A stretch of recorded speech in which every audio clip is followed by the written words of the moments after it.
E aí pessoal, tudo bem? Vamos lá para mais uma aula de desenvolvimento pessoal para vocês. E hoje eu vou falar um pouco, vou colocar aqui no slide para vocês, vou ficar aqui um pouquinho no cantinho. Então, a primeira pergunta de hoje é: como que é o mundo? E um pensamento, que não vemos as coisas como são, mas vemos as coisas como somos. Será que o nosso olhar, ele é igual de todo mundo? Será que as pessoas enxergam o mundo sempre da mesma ótica, da mesma forma? Ou será que tem uma diferença da forma que a gente enxerga o mundo, né? Então, a primeira pergunta para começar hoje, e essa aula hoje é maravilhosa por alguns motivos, principalmente se você prestar bastante atenção nessa aula, você vai perceber que você vai melhorar muitos conflitos da sua vida com as pessoas que você gosta, e entender elas melhor. E com isso você se entende melhor e arruma menos conflito e vai ser bem massa. Bom, primeiro que a gente tem que perceber que a gente é a interação da mente, das emoções e do corpo. Como assim? Vamos supor que você gosta de dançar, né? Dançar, a gente dança com o corpo. Mas será que quando você está dançando, dependendo da música que você dança, como que fica a tua mente e sua emoção? Será que você dança com raiva? Será que você dança feliz? Será que você dança porque você está feliz? Ou você fica feliz porque você está dançando? E nesse momento que você está dançando e feliz, como será que tua mente fica? Como será que você pensa nessas coisas? E da mesma forma, vamos pensar que quando você se machuca, né? Será que você se machuca? É o teu corpo que machuca. Mas como será que fica a tua mente? Como é que fica a tua emoção? Vamos supor que você é um jogador de futebol muito famoso, ganha rios de dinheiro com isso, e de repente você se machuca. Será que esse machucado dessa pessoa que tem já bem de vida, milionária e tal, é igual, mesmo sendo a mesma lesão, quero dizer, tá? Que aquela pessoa que está no começo de carreira, é criança ainda, os pais botam fé nela e ela também bota fé que ela vai ser um puto jogador, e com isso ela vai conseguir ganhar dinheiro e tirar a família dela de uma vida não muito boa financeiramente e colocar numa vida maior. De repente essa criança se machuca. Será que a cabeça dela é igual do jogadorzão que está lá na ponta, né, em relação ao dinheiro? Como será que fica?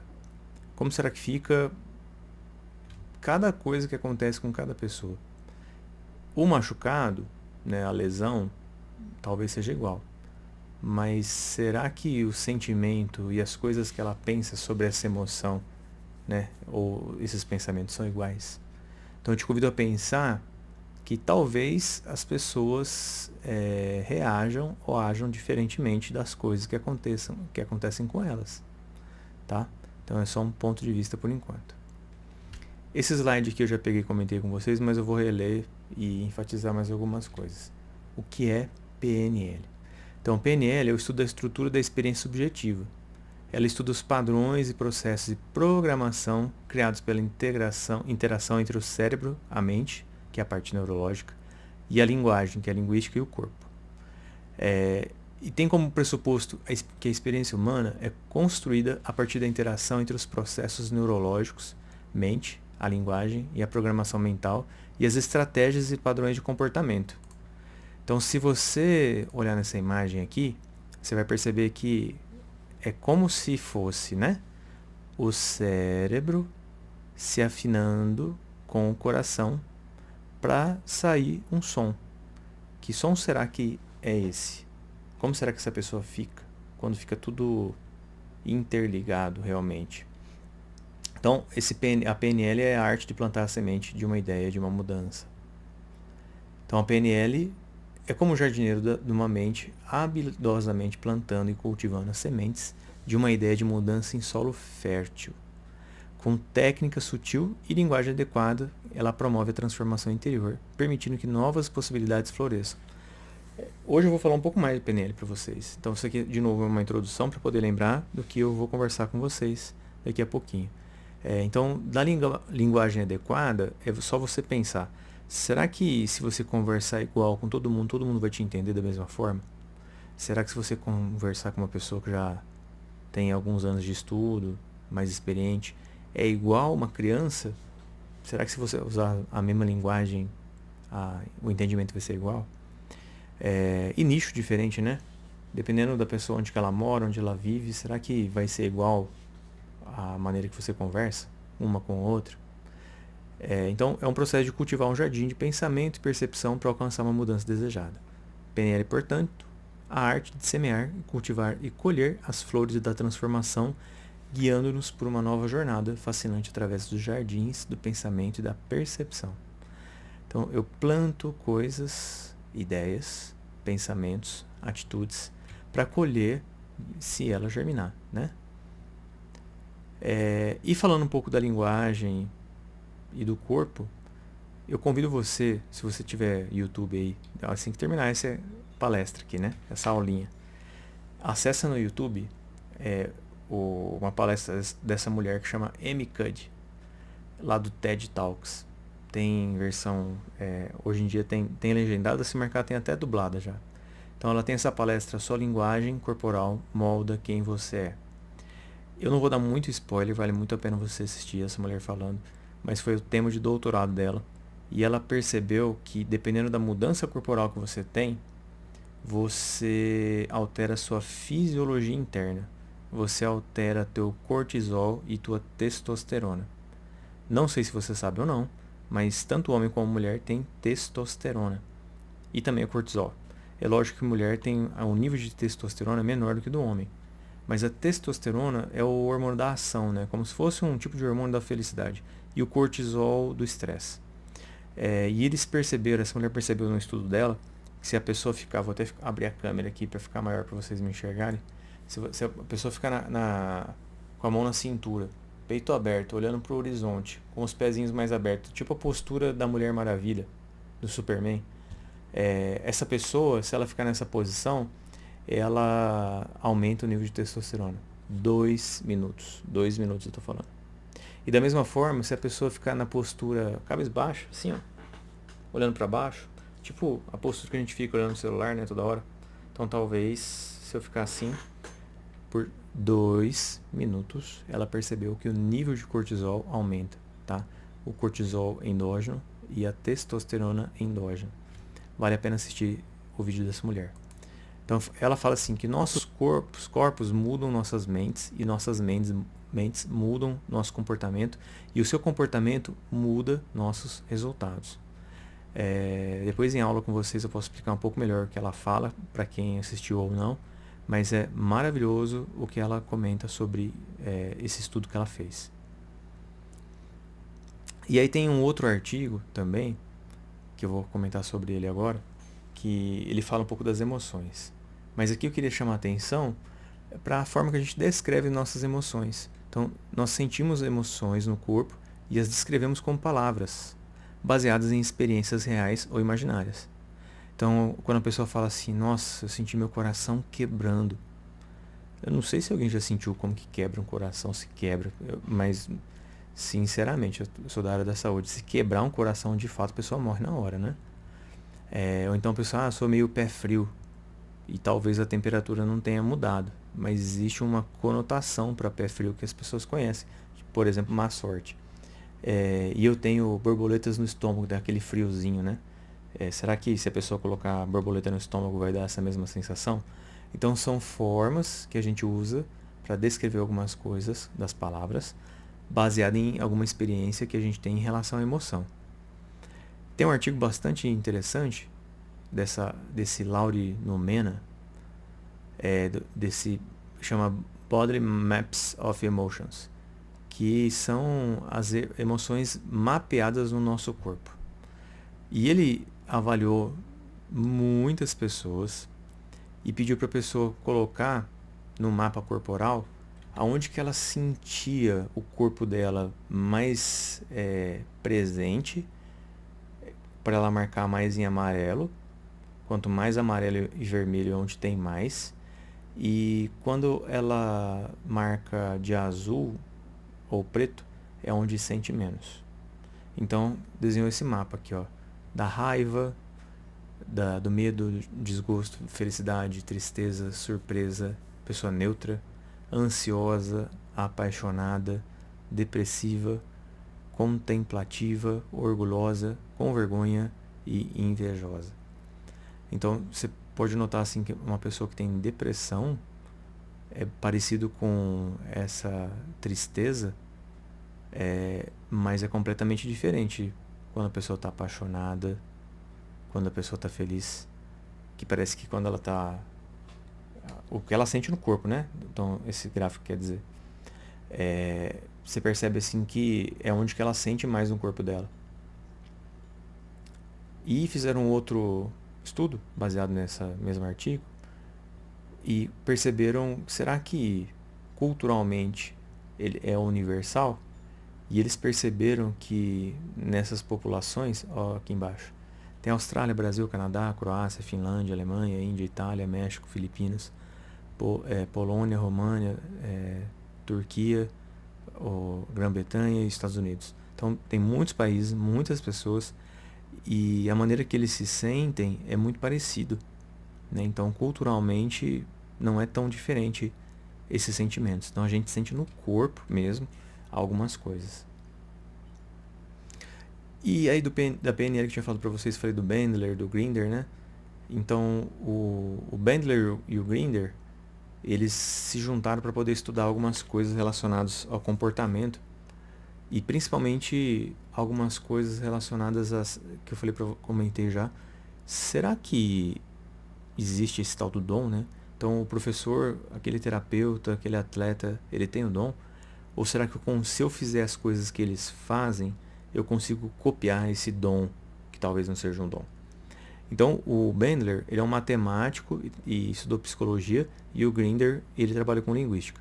Eles começaram a estudar, então em 1970, e foram estudar principalmente a Virginia Satir, que é uma terapeuta da família muito conhecida, e o Fritz Perls, que criou o Gestalt Terapia.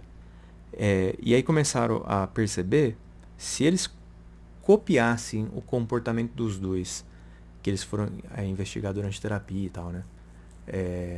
Os pacientes tinham um resultado igual a esses profissionais bastante renomados. Então, eles pegando os mesmos trejeitos, a maneira de falar, a maneira de conversar, os pacientes sentiam tanto a melhora desse profissional já que tem um tempo de carreira bem grande, ele era igual a esse pessoal que estava simplesmente copiando. Então eles começaram a decodificar os padrões de linguagem, escreveram esse livro A Estrutura da Magia, e a magia é quando você convence, né, nesse livro assim, não é de magia, porque ele quer falar assim que a magia é essa arte de falar com alguém e a pessoa te entender, basicamente. Então quando você tem uma estrutura da magia, é como se fosse a estrutura da linguagem. Como é que você faz para a mágica acontecer? Como é que as pessoas que são muito boas, que dizem que têm dom, fazem para se comunicar e as pessoas entenderem? E as pessoas gostarem delas ou não gostarem. Então, como é que a mágica acontece? Então, eles criaram um metamodelo de linguagem. O metamodelo é um modelo de linguagem para estudar a própria linguagem. Então, criaram um conjunto de técnicas e estratégias que poderiam ser ensinadas e utilizadas por outras pessoas para melhorar seu desempenho em diversos aspectos da vida. Então, basicamente, gente, sabe aquele professor que você gosta? Que você fala assim, nossa, ele fala, eu entendo, ele tem o dom da palavra. Você pode ser igual a ele. De que forma? Modelando as coisas que ele faz e fala. É quase uma cópia, mas não é uma cópia. A modelagem é como se fosse uma inspiração na pessoa. Você vai fazer um pouquinho diferente, mas tem o mesmo fundo. Bom,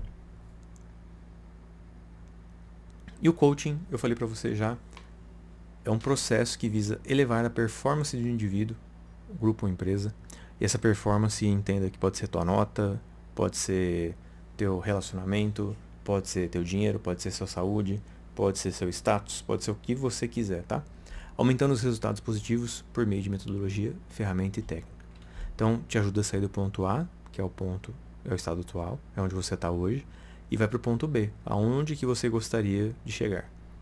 É um processo de coaching que leva o cliente a novos entendimentos, alternativas e opções capazes de fazer com que ele amplie suas realizações e conquistas. Então é a arte de fazer perguntas que provocam a reflexão e a mudança.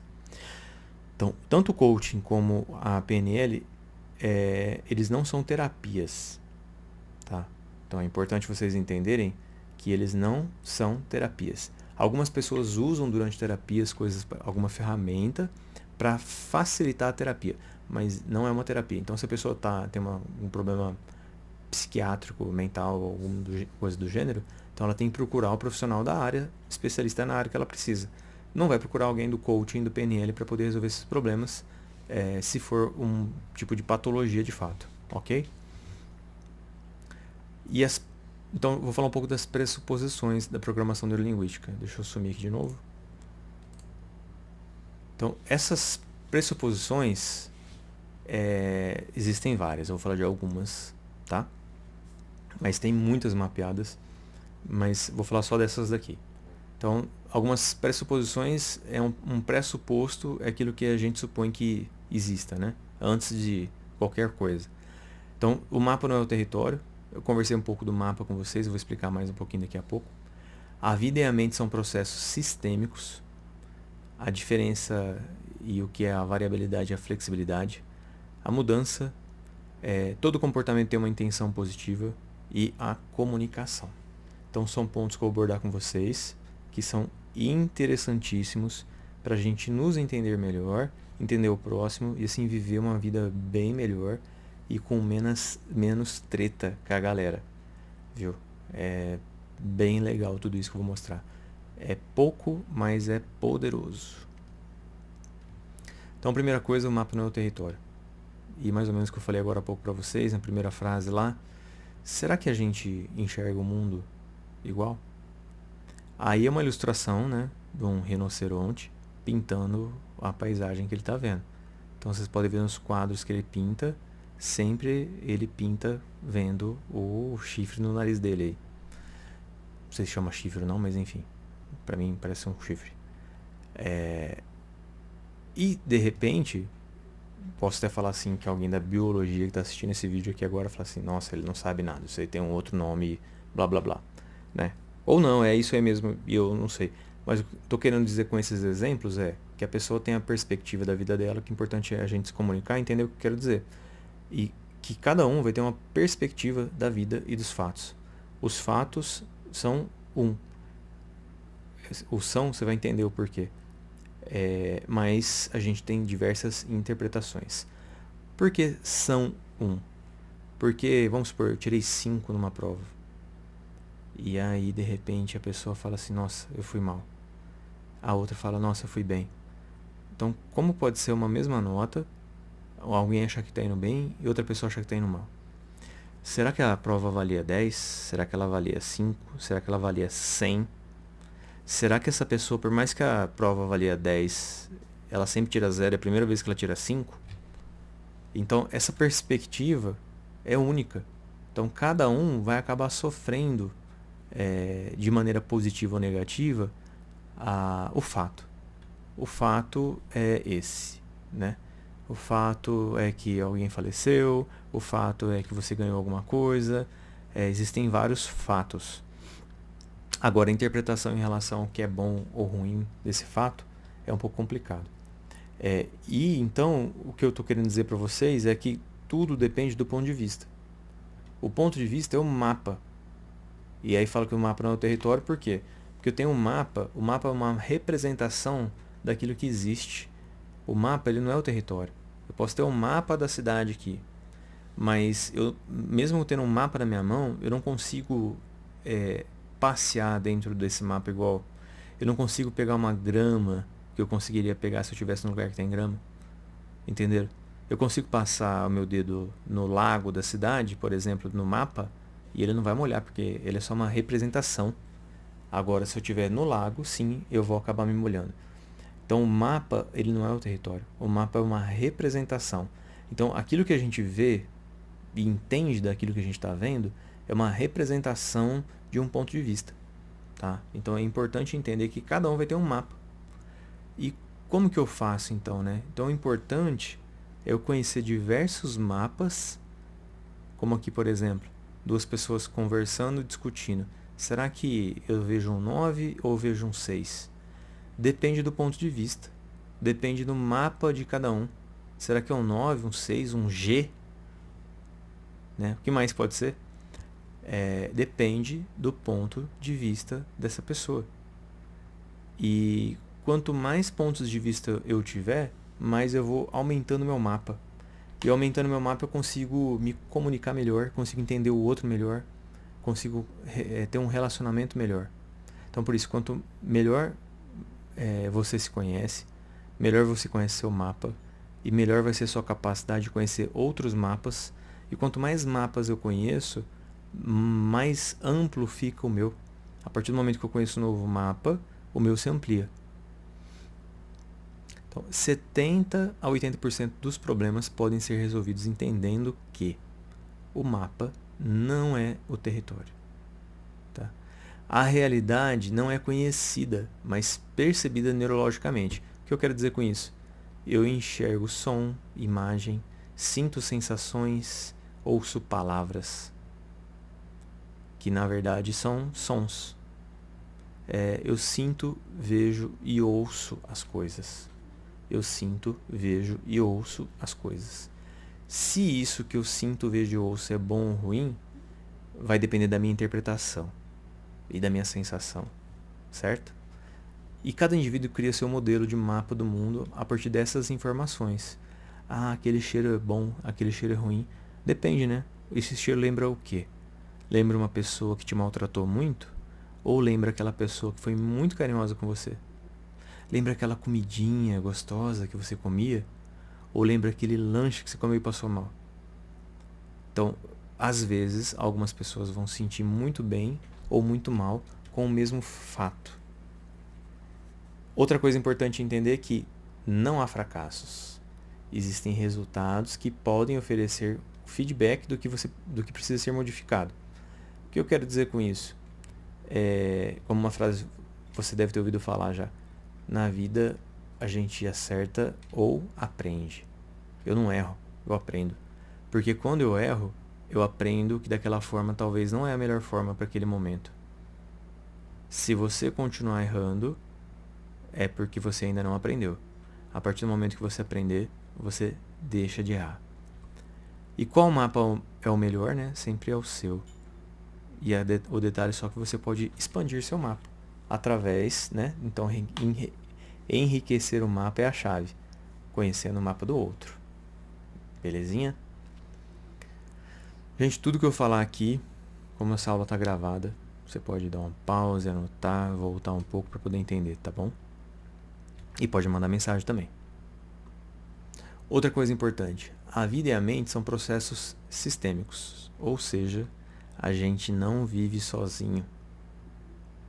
A gente é um sistema. Então, aqui mostra a imagem, né, do cosmo, da Via Láctea, e aqui dentro do nosso processo que a gente tem, desde a parte embrionária até virar uma criança, que a gente passa por diversas fases, a gente no começo tem até rabo, né, dentro dessa parte embriológica, e depois na parte embriológica a gente perde isso ainda. Então a gente passa por diversas transformações até nascer, e depois a gente vai virar um outro indivíduo. Então falando da parte biológica mesmo. E biologicamente a gente é um sistema. E dentro desse sistema que é o nosso sistema interno, a gente vive dentro de um outro sistema maior, que é a nossa cidade, nossa comunidade, nossa universidade. Tá? Então o indivíduo é um sistema dentro de um sistema maior. E a mente e o corpo fazem parte do mesmo sistema. Eles são unidos. E as interações entre os sistemas, ou seja, as pessoas, elas criam feedbacks, fazendo cada um receber o feedback da própria ação. Às vezes alguém foi muito grosso comigo. Será que foi muito grosso por quê? Será que a pessoa é grossa porque ela é grossa? Ou eu fiz alguma coisa que merecia, entre aspas, né? Que de repente causou essa grosseria pro meu lado? O que será que aconteceu? Qual que é o feedback? Ah, aquela pessoa não conversa comigo. Será que não é um feedback que você está tendo? Da própria ação ou não ação? A não ação também é uma ação. Então, não querer falar também é uma ação. Às vezes o feedback é esse, é o silêncio.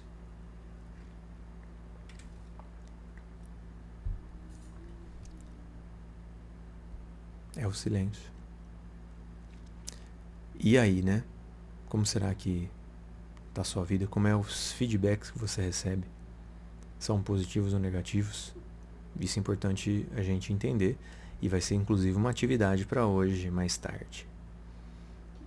Variabilidade e flexibilidade. Outra coisa muito importante é: ter escolhas é melhor que não ter escolhas.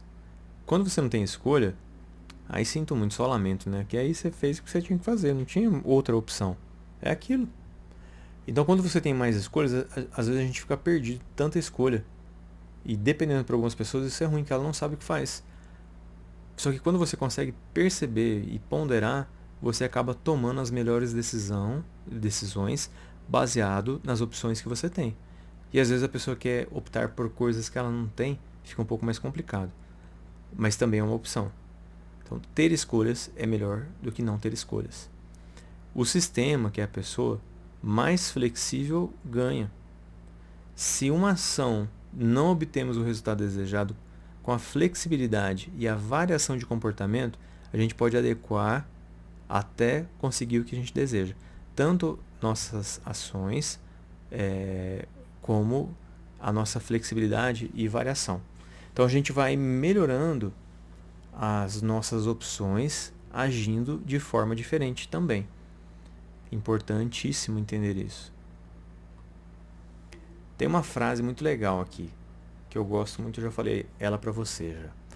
A insanidade é continuar fazendo sempre a mesma coisa e esperar resultado diferente. Diz que o Einstein falou essa frase, não sei se é verdade ou não, mas eu gosto muito dela. Nesse exemplo aí é como se fosse palito de fósforo brincando no escorregador, só que toda vez ele se queima, né? E quantas vezes a gente acaba não tomando as mesmas atitudes e a gente quer um resultado diferente? E nisso eu te convido para pensar também, que está escrito no cantinho aqui: as crianças e adolescentes são resistentes ou os adultos são inflexíveis? A gente acaba tomando as mesmas atitudes com as crianças e com os adultos, depende se você é criança, um adulto ou um adolescente. E um acaba julgando o outro por comportamentos parecidos, só que cada um acaba falando que ele é muito resistente, ele não quer mudar. Aí o outro fala: não, é muito inflexível, nossa, não quer mudar. Algumas pessoas não querem mudança, outras pessoas só querem a mudança, não querem fazer nada nunca igual. Então isso também é uma parte inflexível. Sem a gente perceber, a gente acaba se tornando inflexível porque a gente sempre quer a flexibilidade. É estranho, né? Eu sou inflexível porque eu sempre quero a flexibilidade. Porque quando é para fazer a mesma coisa você não quer. Você cede à liberdade, ficando preso em querer sempre coisa diferente. É uma doideira isso. E a mudança? Então, a natureza do universo é a mudança. Então, a coisa mais natural que existe é a mudança. Todos possuem as ferramentas que precisam para mudar. Todos os programas podem ser modelados e transferidos para outras pessoas, superando as limitações pessoais. O que eu quero dizer com isso? Gente, se você não sabe fazer, procura quem sabe. Procura quem sabe, pergunta, faça igual, haja. A melhor maneira de mudar o outro é mudar a si próprio. Ah, porque meu pai, meu professor, meu colega, meu namorado, minha namorada. Você já procurou tentar mudar a você mesmo? Mude a si mesmo e mude o mundo. Porque depois que você se muda, a mudança acontece, você vai perceber que parece que o mundo mudou, mas na verdade quando a gente muda, a gente percebe a mudança no mundo inteiro. Se ainda não conseguiu o que deseja, é porque falta acesso a recurso necessário. Ah, não adianta, eu não consigo. Ou você fica insistindo em fazer da mesma forma, ou você não percebeu que você precisa de outras coisas que você ainda não tem. Essa mudança, então, é a ampliação das possibilidades como resultado da liberação de recursos adequados em um determinado contexto, assim ampliando as possibilidades. Por isso que quanto mais conhecimento, quanto mais informações e quanto mais o que você souber fazer com a informação, vai ser melhor.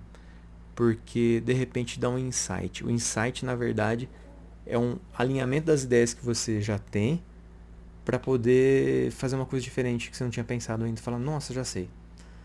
E de repente vem uma ideia muito louca num momento que pode ser até oportuno ou não, mas o importante é que veio naquele momento e mudou. Então a mudança ela é necessária, e a mudança ela acontece, e infelizmente ou felizmente ela simplesmente acontece. A coisa mais normal do mundo é a mudança. A coisa mais natural do mundo, da nossa vida, é a mudança. Quantas coisas já não mudaram, tanto faz de endereço, ou de personalidade, ou de desejos ou gostos, tá? Quantas coisas a gente já não fez diferente. E aí embaixo tem um eletrocardiograma, que isso aí me lembra até da teoria do caos, que é comum ter o caos dentro da teoria do caos, tá? O coração ele não bate sempre igual. Toda vez que o coração bate igualzinho, identicamente, é porque ele está com algum problema. E a constância, quando não há mudança, que é esse risquinho aí, é quando a pessoa morre. Então é comum ter, a teoria do caos, né, fala, é comum ter esse caos, ter essa mudança, faz parte da vida. E é importante que ocorra e a gente se adapte também, é comum e é bom.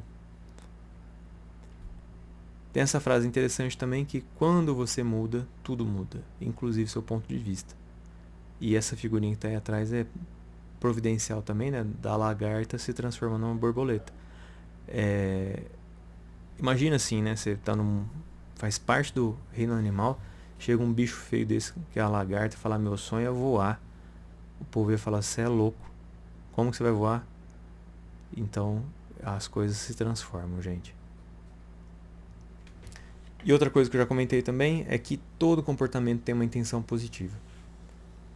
Essa figurinha também é bem interessante. É uma mesma pessoa que tem um lado que é um anjinho, outro lado que é um capetinho.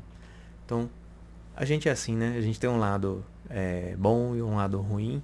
Mas esse lado bom e ruim, ele depende muito do contexto e da conotação. Porque às vezes simplesmente você faz com a melhor das boas intenções, mas de repente não foi muito bom. De repente magoou alguém, aconteceu alguma coisa que causou algum transtorno, e isso é bastante ruim, mas a intenção foi positiva. E isso que a gente tem que entender. As pessoas não fazem as coisas pensando no que tem de ruim. Elas fazem as coisas pensando no que tem de bom. Você acha que aquela pessoa que é gordinha, que está comendo um monte, você acha que ela... eu estou falando a pessoa que tem consciência que ela precisa emagrecer, porque essa obesidade acaba causando uma síndrome metabólica com ela, que acaba causando muito mal. Dentro da parte mental e também física. E emocional, então, nem se fala.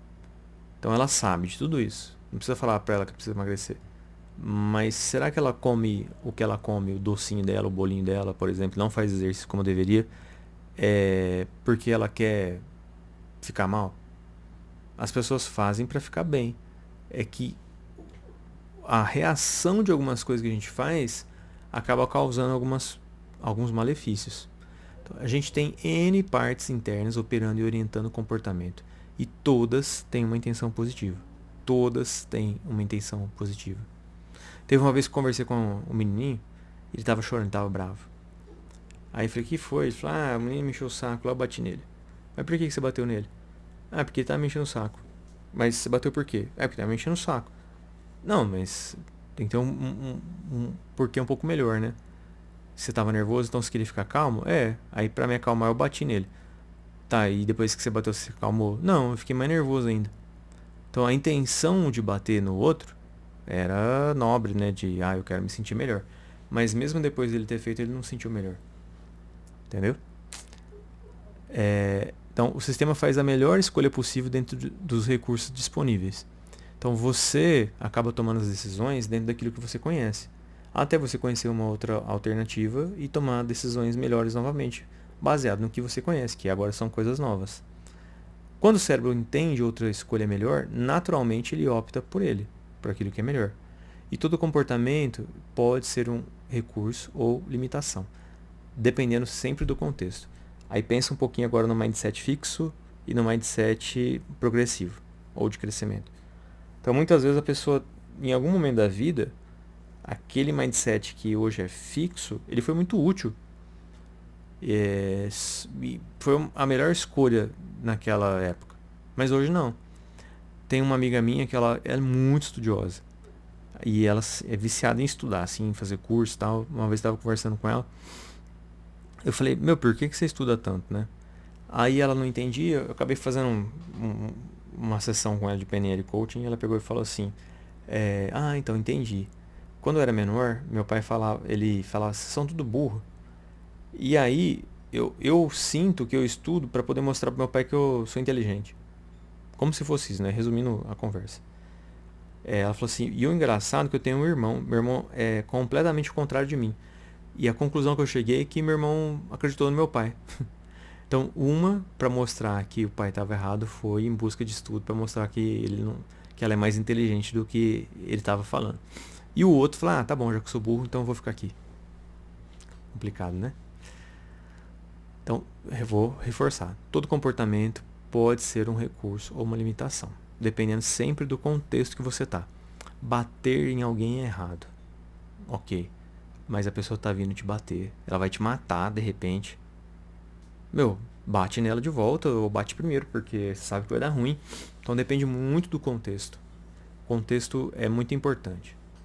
Todo comportamento, seja qual for, já foi ou pode ser útil, como eu já falei para vocês, e comportamentos problemáticos decorrem de decisões feitas no passado e estando congelado no tempo, e hoje em dia são inadequados e desatualizados. Tem um livro que chama O Cavaleiro Preso na Armadura. É um livro maravilhoso e ele conta mais ou menos isso. Fala assim que as atitudes que a gente teve no nosso passado é como se fosse uma armadura. Ela serve para proteger a gente de alguma forma. Só que igual a armadura de cavaleiro medieval, ela tem um problema que ela não cresce. E você é pequeno e você vai crescer ainda, você vai expandir. Qual que é o problema? Quando você veste uma armadura, a armadura não te deixa expandir. Ela não te deixa expandir. E como que faz para eu poder crescer? A única forma é saindo da armadura. Talvez você vai escolher outra, mas pelo menos que te sirva nesse momento. E que talvez quando ela ficar apertada novamente, você vai ter que abandonar ela, porque senão ela vai te impedir de crescer novamente. É um livro muito legal, muito legal. A comunicação. Independente da intenção, o significado da comunicação é a resposta que se obtém. Comunicação verbal é a estrutura superficial que cada um decodifica através da própria experiência, som, emoção e imagem do seu mapa. E não se pode, não se pode não se comunicar. Não obter resposta já é uma resposta, como eu falei para vocês. Então, às vezes, se você conversa com alguém e a pessoa não conversa de volta, é uma resposta. E a comunicação harmoniosa, um respeita o outro. E a resistência é a falta de flexibilidade do comunicador. Então, só para contar uma história para vocês, de um outro casal de amigo também, né? Imagina assim, os dois, a mulher era uma japonesa, só que com costume tradicional japonês. E você sabe que essas pessoas têm o costume assim, de ser uma pessoa um pouco mais recatada, no sentido de ficar mais quieta na dela, não falar muito, não ser muito expansivo na hora de falar. Então, uma pessoa um pouco mais tímida, o comportamento dela é um pouco mais quietinho. E o cara era um italianão, que a família inteira fala um monte, fala palavrão e fala pelos cotovelos, e o importante para eles é falar e beleza. Bom, esse casal, eles eram casados, muito inteligentes, bem-sucedidos, e tinham um problema sério. Eles não se davam muito bem de vez em quando. Tudo bem pensar que é normal, mas só que eles queriam resolver para poder entender o que estava acontecendo. E aí eles foram conversar e chegaram à conclusão, sabe do quê? Que os dois tinham como premissa, como valor muito importante, o respeito e família. Eu vou dar uma aula sobre valores depois para vocês vão entender melhor o que eu estou querendo dizer agora. Só que, se eles têm como valor família e respeito, por que eles não estavam se respeitando, chegando ao ponto de quase acabar com a família? E eles foram perceber que a japonesa, na melhor das boas intenções de sempre preservar e com respeito ao marido, o que ela fazia? Ela ficava quieta quando tinha briga.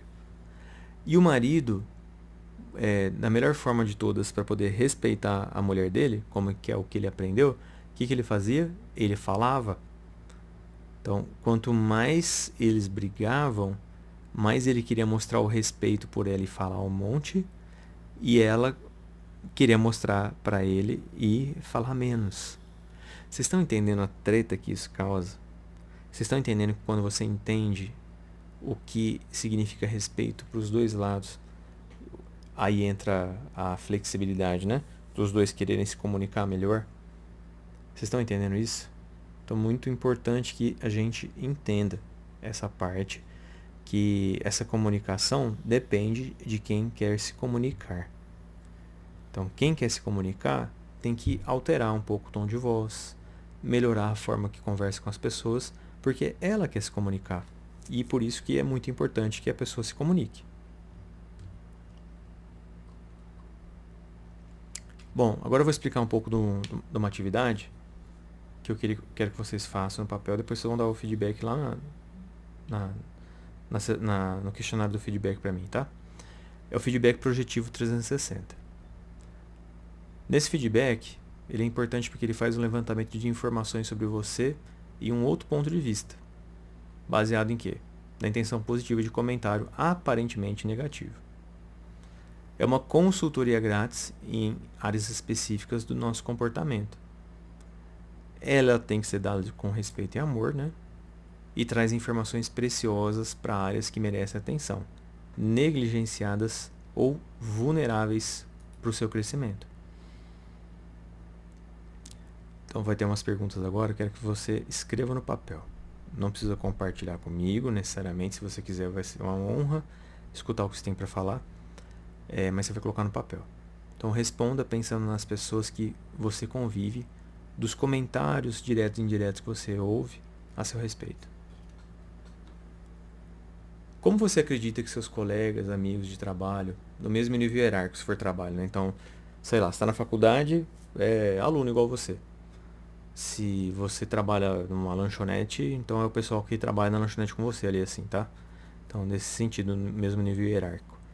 Então, pense em um ou mais colegas, se você puder, cita teu nome. Então, escreve o nome da pessoa e o que você acredita que eles falam de você. Como que eles te veem? Então, escreve no papel. Como seus colegas, amigos, né? Eles te veem. Quais adjetivos e comentários eles usam para falar de você ou te descrever? Como te veem em seus relacionamentos pessoais? Aí você vai pôr tudo isso no papel, tá?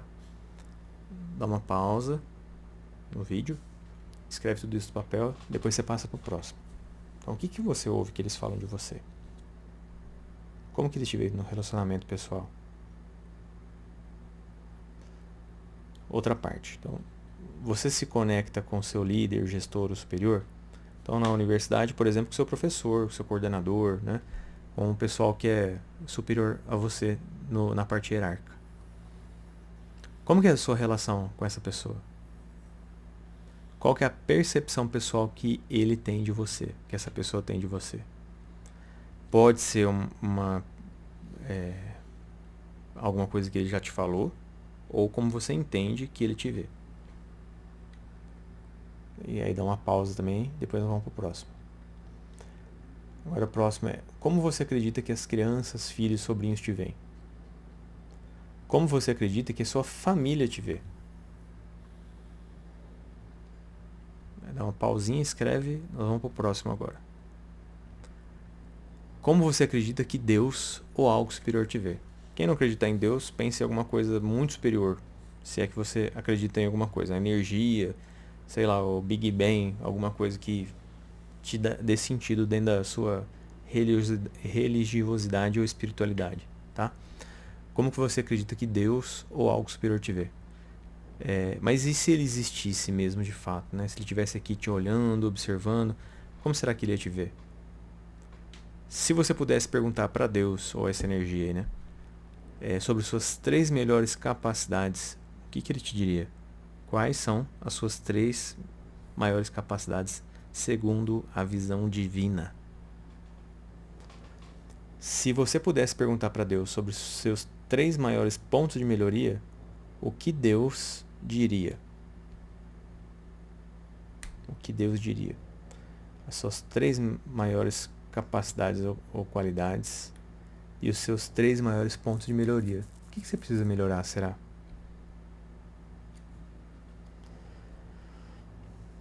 E agora é esse, hein? E se Deus pudesse te dizer algo agora? Pelo menos um segredo ou algo extraordinário que talvez te ajudasse a iniciar o melhor ciclo da sua vida. O que ele te diria agora? Se você pudesse respirar um pouco, profundamente, como se fosse meditar, entrasse naquele estado meditativo gostoso, fosse para aquele lugar seguro, se conectasse melhor com Deus, ou essa energia. E se ele te contasse algum segredo nesse momento, ou alguma coisa extraordinária, que pudesse te ajudar muito a sua vida, iniciando até um ciclo novo de vida, o que ele te diria, será? Dá uma pausa para você pensar nisso, e vai ter mais uma atividade agora. E eu quero te desafiar. Quero te desafiar a pedir um feedback direto. Feedback mudou muito pra mim quando eu entendi que feedback é amor, feedback é respeito. Então, as pessoas que, quando elas se preocupam com você, talvez pode ser que elas não venham com a melhor forma de falar com você, porque talvez elas não sabem falar de uma melhor forma. O problema maior é quando as pessoas simplesmente abandonam, não querem mais conversar com você. Estão nem aí pra você. Toda vez que alguém vem falar com você e te dá um feedback, é um sinal de respeito, é um sinal de amor. Toda vez que eu peço um feedback para você da minha aula, eu peço que você tenha amor pela minha aula e respeito por mim e pela minha aula, e que você seja sincero, por exemplo. E uma vez eu fui desafiado a fazer esse desafio para perguntar para 2 perguntas, para 2 pessoas, essas 2 perguntas. E vou até abrir a câmera aqui. E eu peguei e falei assim, eu vou perguntar para umas 3 ou 4. Comecei a perguntar para pessoas que normalmente a gente tem um bom relacionamento, vieram alguns elogios, e depois eu comecei a perguntar para mais gente. Perguntei para mais de 15 pessoas. Foi muito importante eu ouvir alguns pontos de vista, mesmo em relação à minha mãe, aos meus irmãos, à minha namorada na época, porque de repente são pontos de vista que a gente não sabe. E essa pessoa traz um ponto de vista que a gente não tinha percebido. Então eu vou ler aqui com vocês e vou explicar de novo. Esse desafio aqui é para quem quer melhorar de fato, quem sabe ouvir crítica. E mesmo que você não saiba, a melhor coisa que você faz é perguntar e ficar quieto. Mais nada. A única coisa que você pode fazer para essa pessoa é pedir esclarecimento. Falar, não entendi o que você quis dizer com isso, você pode me esclarecer melhor? Ou me contar uma história, o dia que isso aconteceu, tá? Então, eu convido você a escolher pelo menos 2 pessoas para fazer 2 perguntas num feedback direto. Um diálogo aberto e direto. Não é sim ou não. Chegar e falar para a pessoa. Ô fulano, tem como você me falar quais são as minhas 2 maiores qualidades no teu ponto de vista? Ou meu ponto forte, né? Alguma coisa que você acha? Pode até falar que é por uma disciplina, não tem problema. Então, o que você enxerga de ponto de vista bom pra mim, assim, né? O que eu sou bom? O que você vê como uma qualidade na minha vida? Tem como você falar 2? E a outra é o ponto que você precisa melhorar. O que essa pessoa acredita que você precisa melhorar? Quais são seus pontos de melhoria, suas dificuldades e suas incongruências? E aí, qual será, hein? Eu te desafio. Bom, agora chegou a hora do feedback da aula. Aquela atividade lá é para uma tarefa. Na próxima aula eu vou pedir para você me trazer como foi, né? Não precisa falar o que reclamaram, o que falaram bem de você, mas como foi escutar. Escutar Você reagiu, não reagiu? Reagiu bem? Reagiu mal? O que é reagir bem ou mal pra você? E hoje eu quero saber por que valeu a pena o encontro de hoje, quais foram os maiores aprendizados e efetivamente na prática, o que você leva do encontro de hoje pra sua vida. E aí? Vou te mandar o feedback da aula e faça um feedback com amor e respeito. Vou adorar saber como que foi. Obrigado e boa semana.